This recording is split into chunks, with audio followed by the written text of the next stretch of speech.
Kindness is a beautiful gift from Allah, and it is one of the qualities that defines a true believer.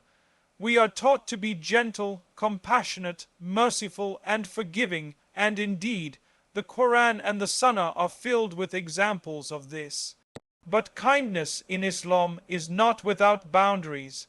It is not a free pass for others to trample over you, take advantage of you, or use your softness as a way to promote falsehood or wrongdoing. Many people misunderstand kindness. They think that being kind means you must smile at everyone, agree with everyone, and accept everything they say or do, no matter how wrong it is. They think kindness means letting people disrespect you or your faith, and you simply stay silent to avoid hurting feelings. This is not the Islamic understanding of kindness. In Islam, kindness is governed by principles. It is mercy with wisdom, love with boundaries, and gentleness with truth. When Allah commands us to be kind, He also commands us to stand firm for justice, to uphold what is right, and to avoid aiding in sin. You cannot separate the two. Being kind to the righteous, to those who are respectful, and to those who are trying to do good is beautiful. But extending the same softness to those who are openly rebellious against Allah, those who mock His commands, or those who harm others without remorse, is not righteousness, it is enabling evil. Sometimes, what people call kindness is actually weakness. It is the inability to say no when you should, the fear of losing approval, and the unwillingness to confront what is wrong. Islam does not want us to be weak. Islam wants us to be strong in character. Strength means you can be kind when it is deserved, but firm when it is necessary. Look at the life of the Prophet Muhammad. He was known for his mercy and gentleness. Even his enemies testified to his good character. But he never allowed his kindness to become a tool for people to promote falsehood. He forgave those who wronged him personally, but he did not compromise the truth for the sake of being liked. When someone crossed the limits set by Allah, he addressed it directly. He spoke with wisdom, but also with firmness. His kindness was rooted in guidance, not in people pleasing.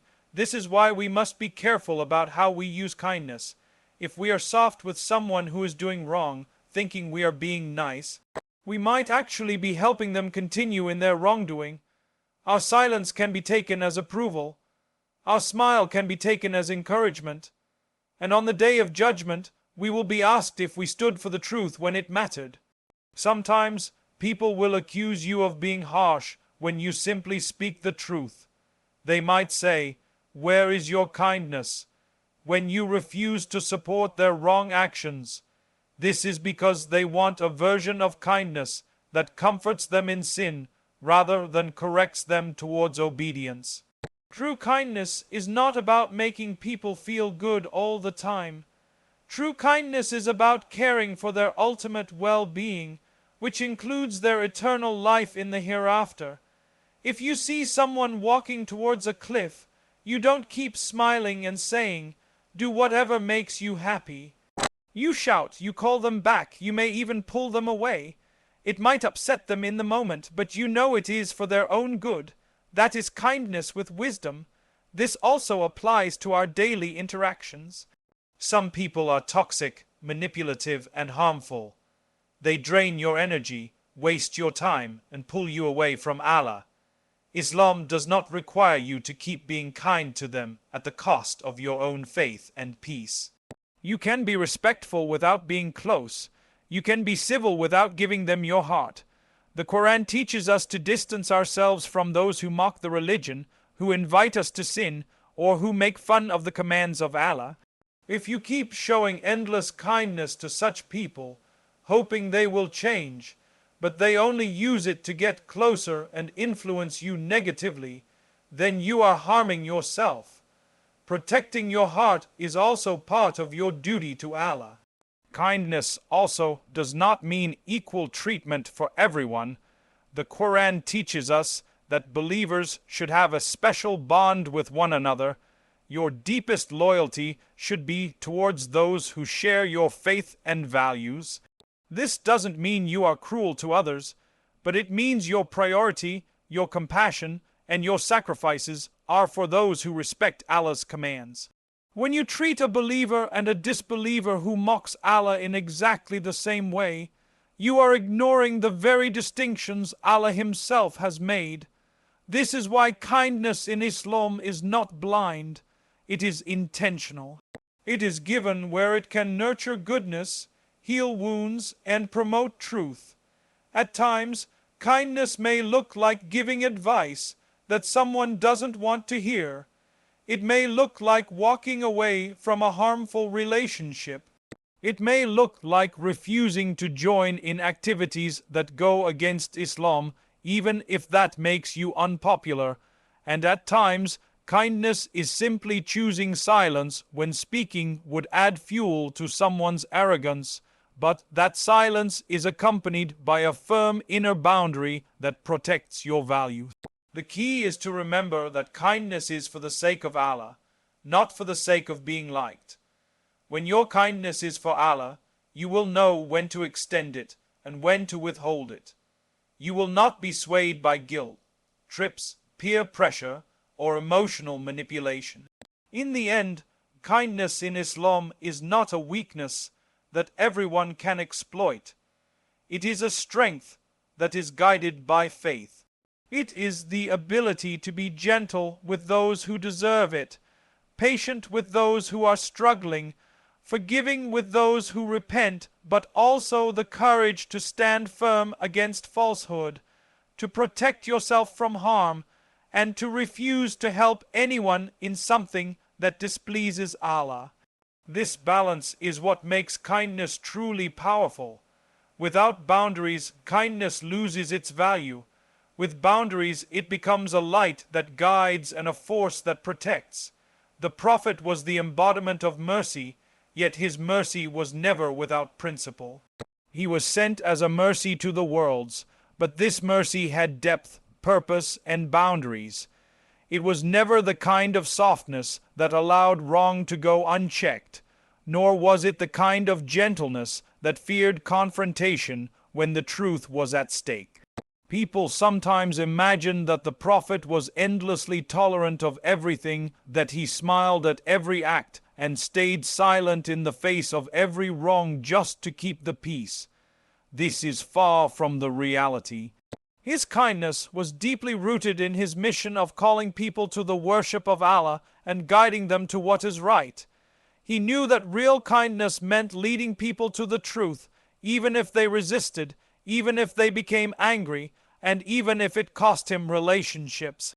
Throughout his life, the Prophet dealt with people of all kinds, believers, hypocrites, idol worshippers, and enemies who plotted against him. His approach to each group was different, shaped by the principles of justice, wisdom, and sincerity to Allah. With the sincere believers, he was gentle and patient, forgiving their mistakes and guiding them with compassion. With those who opposed Islam out of ignorance, he used wisdom and patience, inviting them to reflect. But when it came to those who deliberately mocked the religion, harmed the innocent, or openly opposed the truth after knowing it, he was firm and unwavering. His kindness was not something that could be manipulated by people who sought to weaken the message of Islam. This balance between compassion and firmness is something many of us struggle to achieve today. We often confuse being nice with being righteous, and in doing so, we sometimes end up supporting falsehood without realizing it. One of the most powerful examples of the Prophet's principled kindness was the Treaty of Hudaybiyah. Outwardly, the terms of the treaty seemed unfair to the Muslims. Many companions were upset because they felt the Muslims were conceding too much. But the Prophet agreed to it because it served a greater purpose. His decision wasn't about pleasing everyone in the moment, it was about securing long-term benefit for Islam. That was kindness rooted in wisdom, choosing the path that would ultimately guide more people to the truth, even if it didn't look like a victory at first. Compare this to how we sometimes act. We give in to others' demands just to avoid discomfort, even if those demands compromise our faith. The Prophet never allowed fear of disapproval to guide his actions. His kindness was always for the sake of Allah, never for the sake of fitting in or keeping quiet about what is right. When hypocrites spread lies in Medina, causing hurt and division among the believers, the Prophet didn't just ignore it in the name of kindness. He addressed the issues, clarified the truth, and confronted the hypocrisy. His goal wasn't to humiliate anyone, but to protect the community and prevent the spread of harm. This is an important lesson. Kindness does not mean letting people destroy others with their actions while you remain silent in the name of peace. Real kindness is sometimes in speaking the truth even when it is uncomfortable. The Prophet showed that mercy does not mean allowing injustice. In fact, stopping injustice is itself a form of mercy, because it saves both the oppressed and, in some cases, even the oppressor from greater consequences. Another aspect of the Prophet's kindness was his ability to forgive personal wrongs while standing firmly against wrongs done to the religion of Allah. When people insulted him personally, he often responded with patience and forgiveness. But when the commands of Allah were violated, his reaction was different. It was firm, decisive, and unwavering. This teaches us that our kindness should not be about protecting our own ego, but about upholding the truth. We can forgive those who hurt us personally, but we cannot stay silent when Allah's boundaries are crossed. Unfortunately, many of us today have reversed this. We become angry when someone wrongs us personally, but stay quiet when the commands of Allah are mocked or ignored. That is not the prophetic example. The Prophet also knew when to create distance. Not every person was given the same level of closeness or trust. Some companions were deeply trusted advisors, others were kept at a respectful distance because of their character or reliability. This shows that kindness does not mean equal access for everyone. You can greet someone warmly, wish them well, and still keep healthy boundaries if they are harmful or untrustworthy. The Prophet interacted with people according to their sincerity and conduct. In our lives, this means we can be polite and respectful to everyone, but reserve our time, energy, and heart for those who are sincere and beneficial to our faith. Even in battle, when facing those who had harmed and killed Muslims, the Prophet maintained ethical conduct. He prohibited the killing of non-combatants, the destruction of crops, and the harming of animals. This shows that his kindness was not a mere emotional reaction. It was a principled way of life that applied even in times of conflict. Yet at the same time, he never hesitated to defend the truth or protect the believers when it was necessary. This combination of mercy and firmness is what made his leadership so effective and his character so balanced. He showed that you can be compassionate without being naive, and you can be firm without being cruel. Today, the challenge for us is to apply this balance in our own lives. It means treating people with respect, being patient with their shortcomings and forgiving them when they repent, but also standing up for the truth, refusing to participate in wrongdoing, and protecting ourselves from harm. It means that we don't confuse kindness with approval of everything people do. We must remember that the Prophet's kindness was always tied to guiding people towards Allah, not making them feel comfortable in disobedience. Without this principle, our kindness becomes directionless, and instead of helping people, we might actually contribute to their harm. There is a dangerous misconception that being endlessly kind to people who persist in wrongdoing is somehow virtuous. In reality, such behavior can make us silent partners in their sin. Islam does not teach us to enable wrong actions under the banner of compassion. Rather, it teaches mercy that is tied to guidance and correction. Being merciful is not the same as being passive.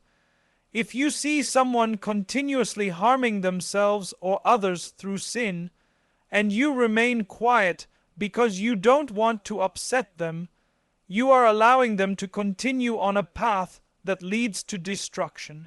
Your silence can be interpreted as approval, and your gentle smile can be taken as support. True compassion sometimes demands that we speak a truth that might hurt in the short term, but could save in the long term. Think about the way Allah describes the believers. They enjoin what is right and forbid what is wrong. This is not an optional quality, it is a defining characteristic of a believer. If kindness becomes an excuse to ignore this duty, it has lost its meaning. The Quran repeatedly warns us against helping one another in sin and transgression. Helping doesn't only mean physically assisting. It can also mean giving emotional comfort or moral support to someone while they are in the middle of disobedience. You might think you are being there for them, but if being there means silently watching them harm their soul, then you are not really helping. The Prophet was deeply compassionate, but he never shied away from correcting others. His corrections were delivered with wisdom, at the right time and in the right way, but they were clear and firm. He understood that leaving someone in a state of error without guidance was not mercy at all. This is why when people came to him with wrong actions, he would advise them, sometimes in private, sometimes in public, depending on the situation. His goal was always to lead them towards what would benefit them in this life and the next. He knew that short-term discomfort was worth it if it led to long-term salvation. In our time, the idea of correction has become unpopular. Many people see any form of advice as judgment or harshness. This attitude has made it even more tempting to hide behind kindness as an excuse to say nothing. But real kindness is not about making people feel good all the time. It's about wanting the best for them, even if they don't like you for it. If a child wants to eat something harmful, a loving parent will stop them, even if the child cries. The parent's refusal is not cruelty, it is love in action. Likewise, if we truly care for someone's soul, we will not let them walk blindly into harm without at least warning them. It is also important to remember that enabling sin is not only about our relationship with the sinner, it is about our own standing with Allah. If we remain silent in the face of wrongdoing, we risk being held accountable for not speaking up when we had the ability to do so. The companions of the Prophet were careful about this. They understood that their duty to Allah came before people's approval. This is why they would advise each other openly, even if it was uncomfortable. They valued the eternal consequences over the temporary emotions of the moment. Sometimes, enabling wrongdoing happens in subtle ways. It can be as simple as laughing at a sinful joke, attending an event that is clearly against Islamic values, or giving compliments that indirectly encourage someone's disobedience. We might tell ourselves we are just being nice or avoiding conflict, but the truth is that every such action adds a small layer of support to the wrong being done.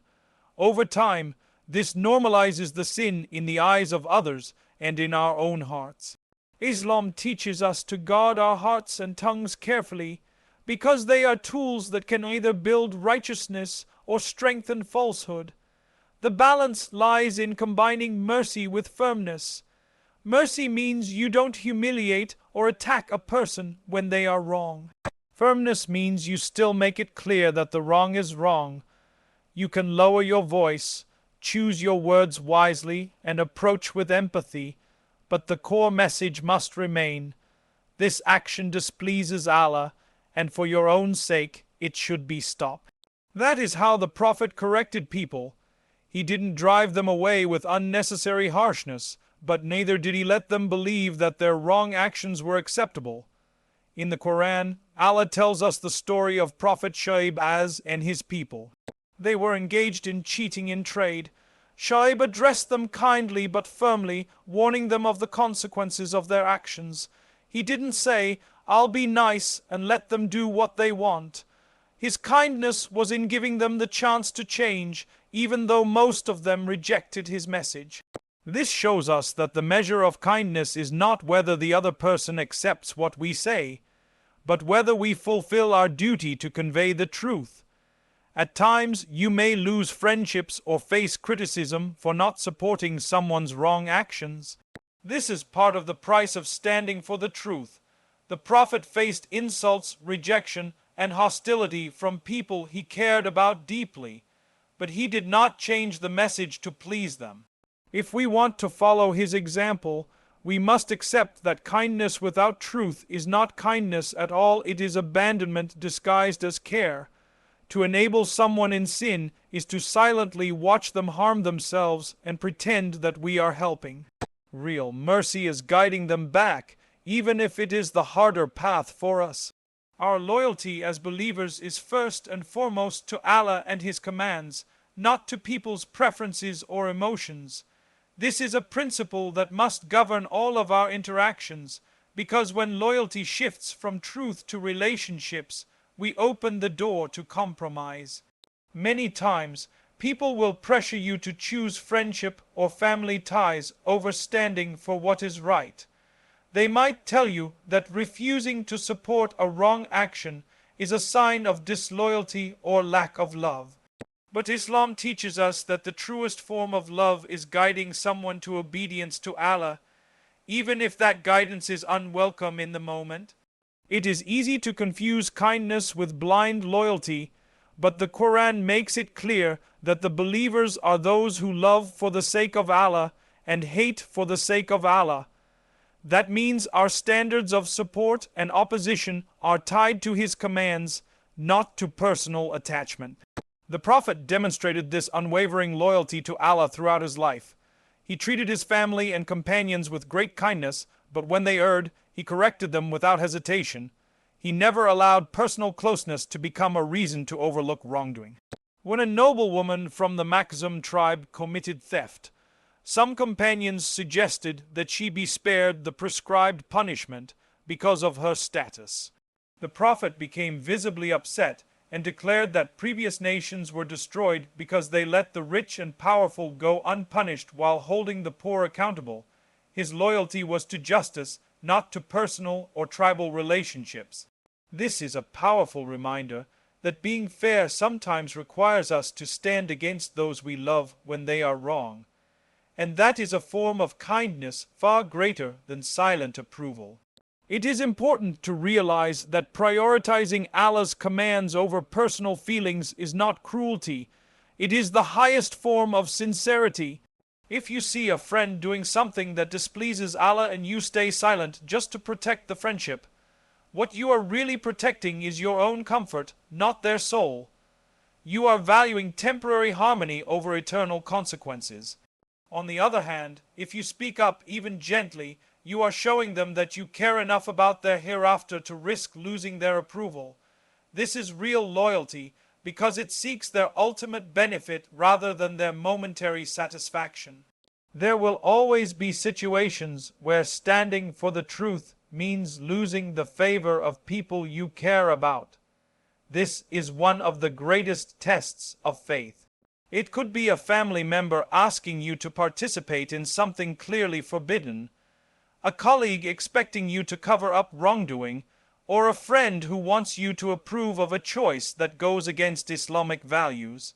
In these moments, you must remember that your silence or your participation will be recorded by Allah, and on the day of judgment, people's opinions will not save you. The fear of displeasing people often feels heavy in this world, but the fear of displeasing Allah should always outweigh it. One of the subtle dangers of prioritizing relationships over truth is that it can slowly weaken your own faith. When you continually choose to protect people's feelings instead of defending Allah's boundaries, your heart becomes desensitized to what is wrong. At first, you may feel uneasy, but over time, your discomfort fades, and you begin to see the wrong as normal. This is how sins become socially acceptable not overnight, but through a slow erosion of values caused by misplaced kindness and loyalty. The Quran warns us about those who took their close companions as guides away from the truth. They will regret it in the hereafter, saying, "If only I had taken a path with the messenger." Standing firm for the truth does not mean being aggressive or harsh. It means speaking in a way that is respectful but clear, kind but uncompromising. The Prophet was a master at this balance.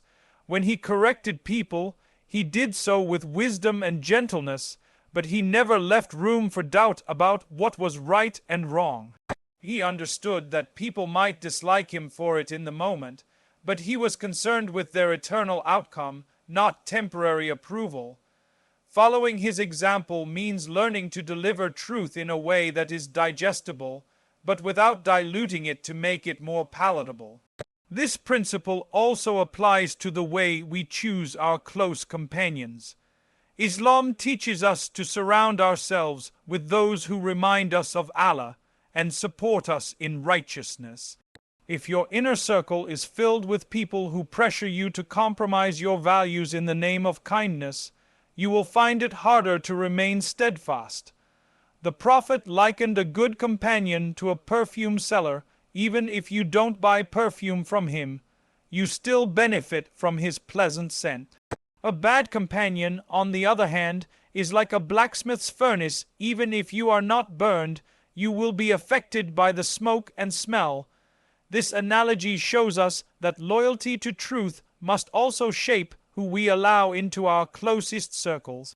Another important point is that standing for the truth is itself an act of kindness, even if the other person cannot see it at the time.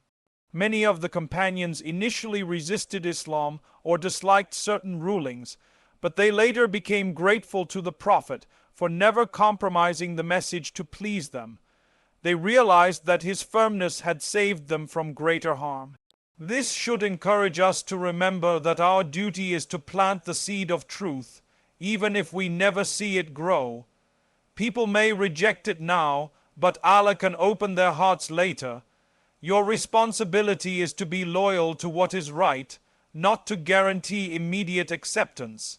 The world today often promotes the idea that kindness means agreeing with everyone and never making anyone uncomfortable.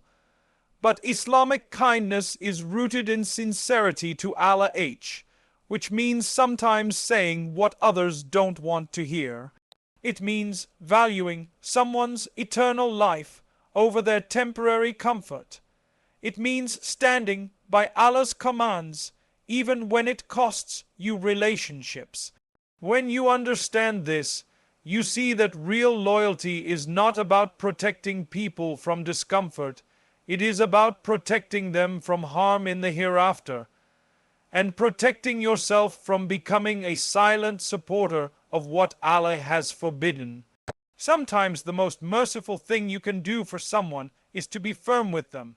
Mercy is not always about soft words and gentle smiles. It can also be about strong boundaries and clear warnings. Parents understand this instinctively. They do not allow their children to eat harmful food, play in dangerous places, or skip school, even if the child cries or gets upset. That firmness is an expression of love because it protects the child from harm they do not yet understand. In the same way, believers are sometimes called to speak or act in ways that may feel uncomfortable to others, but are in fact acts of mercy in the sight of Allah. The Prophet showed this many times in his life. His compassion for people never meant overlooking their sins or allowing them to harm themselves spiritually. When a man came to him asking permission to commit fornication, the Prophet did not scold him harshly, but he also did not dismiss the request to avoid hurting his feelings. Instead, he guided the man to think, "Would you like this for your own mother, daughter, or sister?" The man's heart changed, not because the Prophet ignored his wrongdoing, but because he firmly yet wisely redirected him to the truth. That was mercy in action, not indulging the wrong, but confronting it in a way that could bring about real change.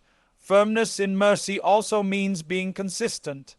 If you only speak up against wrongdoing sometimes, people will quickly notice when you stay silent and assume you are okay with it.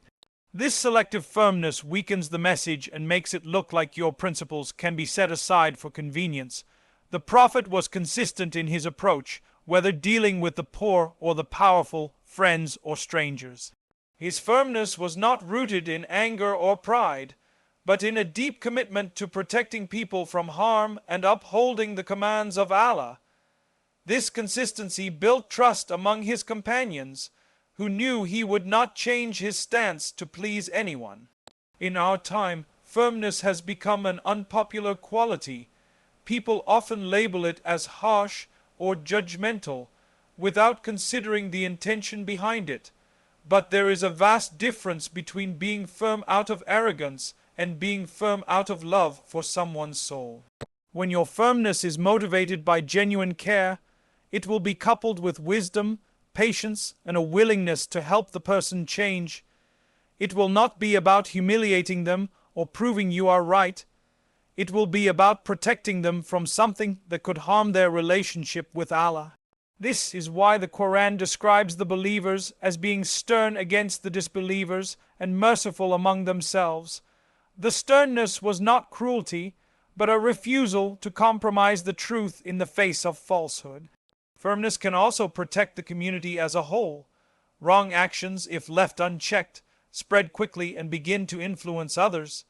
If a harmful behavior becomes normalized because no one is willing to address it, the damage extends far beyond the individual committing the act. This is why Islam commands us to forbid what is wrong. It is not only for the sake of the wrongdoer, but for the protection of everyone around them. When you are firm in opposing wrongdoing, you are putting up a barrier that can stop others from following the same path. That, too, is mercy because it shields the community from collective harm. It is also important to remember that firmness is not the opposite of kindness. It is a part of kindness when applied correctly. A doctor who tells a patient they must undergo a painful treatment to survive is not being unkind, they are being truthful because they care about the patient's life. Similarly, a believer who tells a friend to stop doing something that displeases Allah is showing concern for that person's eternal life. This kind of mercy is sometimes unappreciated at first, but its value becomes clear over time. Many people look back and feel grateful for those who spoke firmly to them when they were on the wrong path.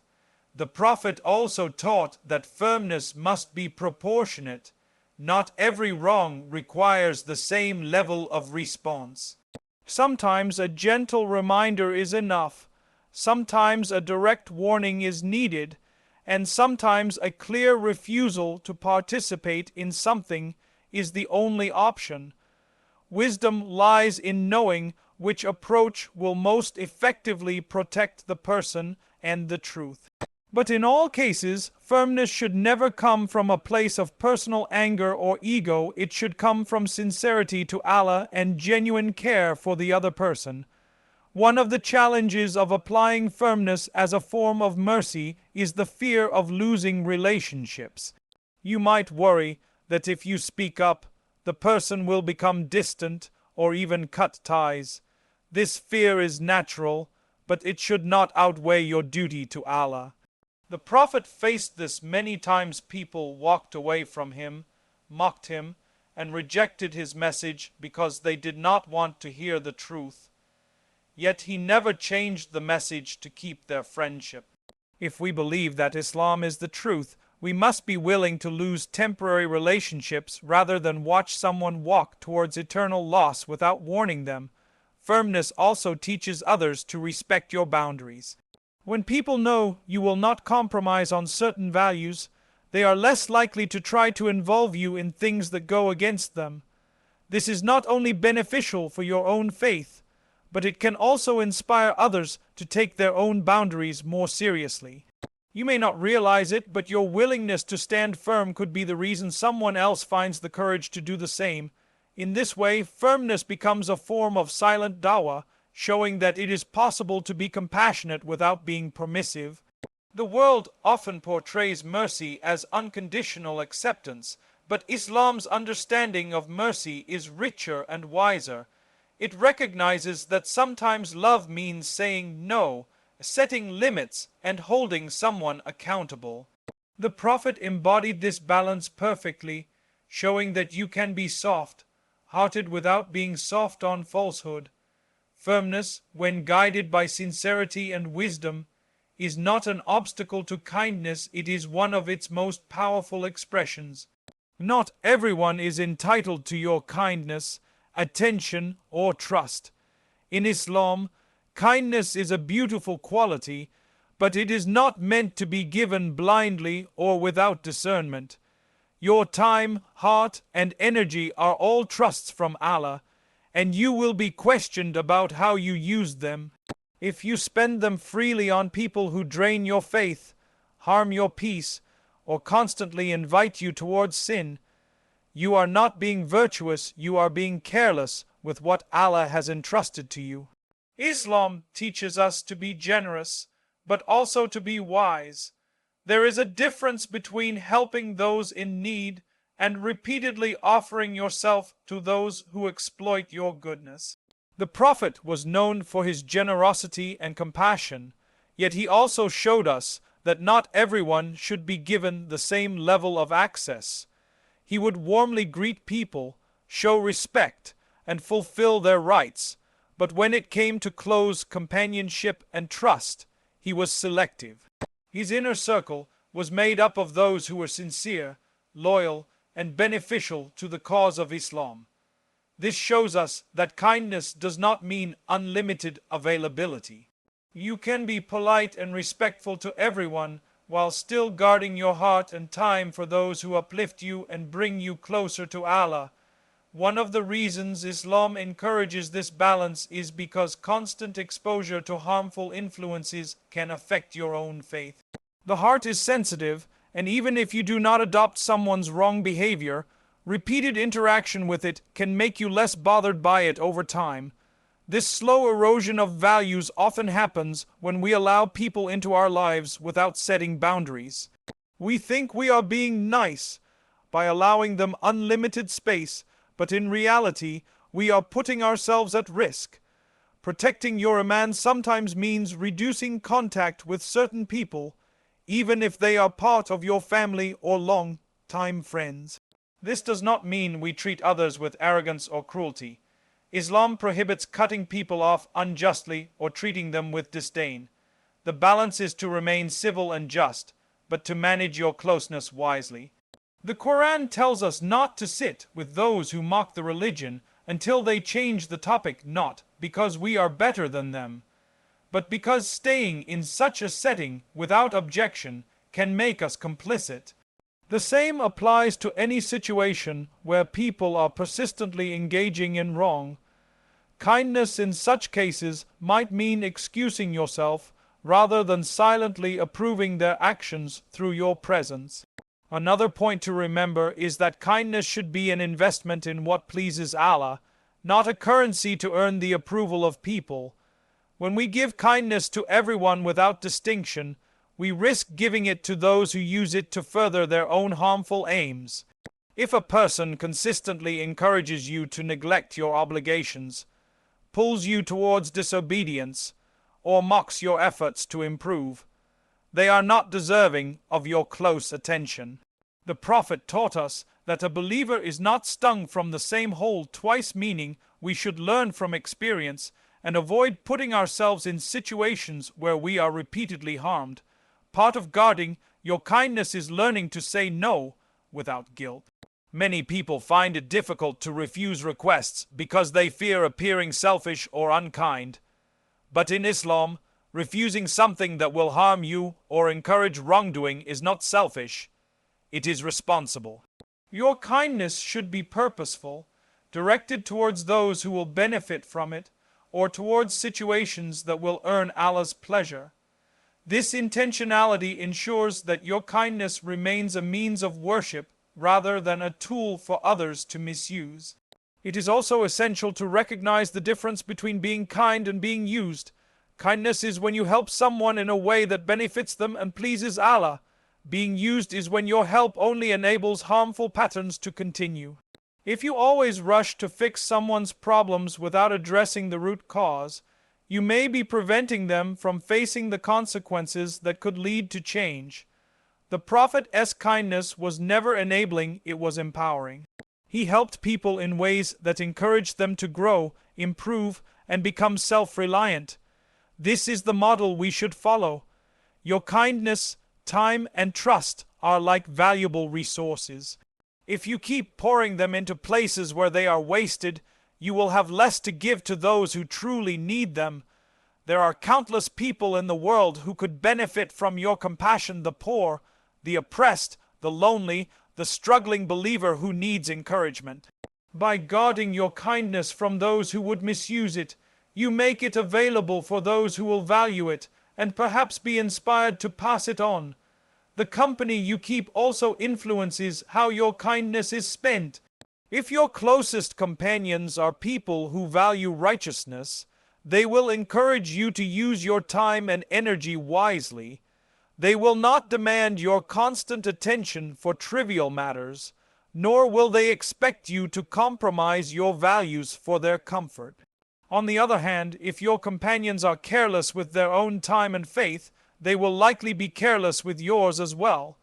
The Prophet taught us that a person is upon the religion of their close friend, so each of you should look at whom you befriend. This includes deciding who receives the deepest level of your kindness and loyalty. Sometimes, limiting your kindness to certain people will make you appear cold in their eyes. They may accuse you of being distant or unfriendly. But you are not required to exhaust yourself for the sake of avoiding such criticism. Your responsibility is to be just, polite, and fair, but also to protect your iman and well-being. Allah has not commanded you to be endlessly available to everyone, especially those who harm your faith. By choosing where to direct your kindness, you are honoring the trust that Allah has placed in you over your own time, energy, and heart.